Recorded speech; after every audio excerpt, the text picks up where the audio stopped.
এখানে এটা হচ্ছে আমাদের যে রিসিভার আছে সেই রিসিভারের ডায়াগ্রাম। এখানে জাস্ট 433 মেগাহার্টজের একটি RF মডিউল ব্যবহার করা হয়েছে এবং এটার সিগন্যালকে জেনারেট করার জন্য ST12D রিসিভার হিসেবে একটা আইসি ব্যবহার করা হয়েছে। এই আইসিতে 15 এবং 16-তে 47কে একটা রেজিস্টার ব্যবহার করা হয়েছে এবং 18 নম্বর পিনে দেখতে পাচ্ছেন 5 ভোল্ট দেওয়া হয়েছে। আর জাস্ট এখানে 13, 12, 11, 10 এই 4টি পিনে LED দিয়েছি যাতে সিগন্যালটি বোঝা যায় এবং RF মডিউলের VCC-তে 5 ভোল্ট ইনপুট দিয়েছি যেহেতু এই মডিউলটি 5 ভোল্টে চলে এই জন্য। আর গ্রাউন্ড দিয়েছি এবং মাঝখান থেকে একটি সিগন্যাল আছে, সেই সিগন্যালটি জাস্ট আমরা 14 নম্বর পিনে ইনপুট করেছি। সো এই হলো কাজ আমাদের এই 4টি পিন দিয়ে, অর্থাৎ 10, 11, 12, 13 এটি দিয়ে মাইনাস ভোল্ট যেহেতু আউটপুট দিবে আমাদের জন্য। সো এই জন্য আমি প্রত্যেকটি LED মাইনাস এখানে লাগিয়েছি এবং জাস্ট পজিটিভগুলো অ্যাডজাস্ট করে 1K রেজিস্টার দ্বারা 5 ভোল্টের সাথে কানেক্ট করে দিয়েছি। সো আপনারা সেমভাবে কিন্তু দেবেন, এছাড়া কিন্তু সঠিকভাবে কাজ করবে না।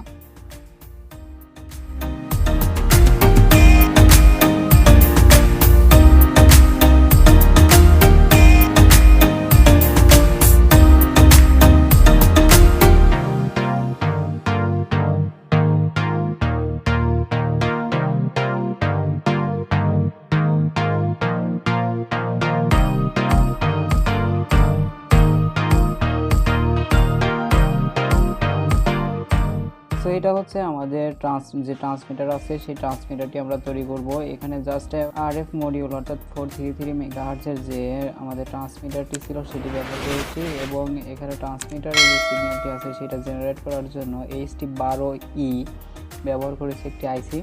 এই আইসিগুলোরও সেম ওইটার মতোই 1 থেকে 9 পর্যন্ত সমস্ত পিনগুলোকে গ্রাউন্ড করে দেব, যেহেতু এখানে 2 এবং 4 আছে, বাট আমরা সমস্ত পিনগুলোকে গ্রাউন্ড করে দেব।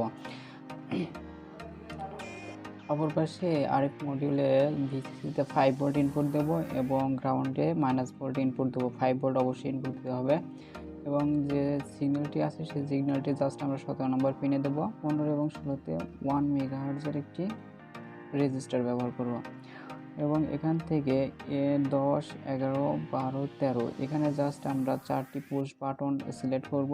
এই 4টি পুশ বাটন দ্বারা আমাদের সিগন্যালটি আমরা রিসিভারে পাঠাবো। এটাই ছিল আমাদের ট্রান্সমিটারের কার্যক্রম। সো আপনারা সেমভাবে কিন্তু কানেকশনগুলো দেবেন, এছাড়া কিন্তু কাজ করবে না।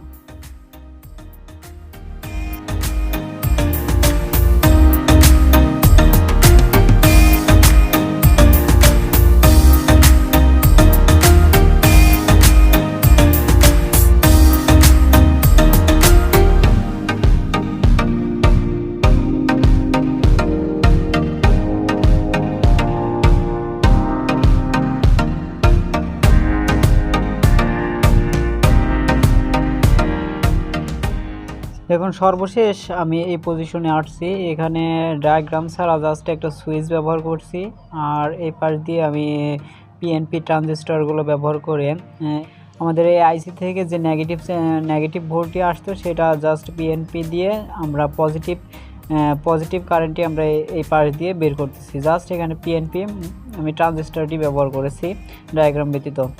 এখানে জাস্ট আমাদের RF মডিউল যেটা ছিল সেটার সাথে একটি অ্যান্টেনা লাগিয়ে দিয়েছি, দেখতে পাচ্ছেন। এটা হচ্ছে আমাদের রিসিভার আর কি।